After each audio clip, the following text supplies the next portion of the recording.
Yeah, traditionally what it is, and this applies to the current situation, is that they give simplistic answers to complex questions.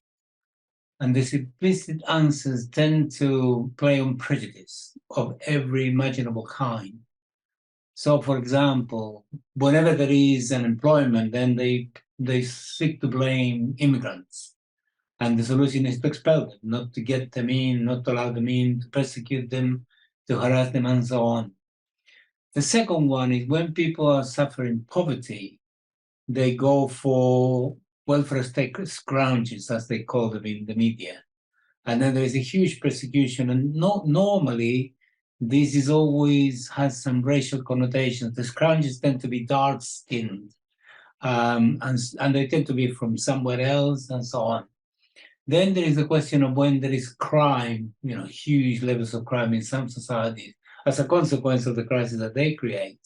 Then they blame on, they try to take very harsh measures on crime. So they stop and search and, pass legislation, which is very restrictive, and so on. And all of this actually, I think it works pretty well, not necessarily successfully all the time, but pretty well because in advanced European countries, including the UK, there is an imperialist past.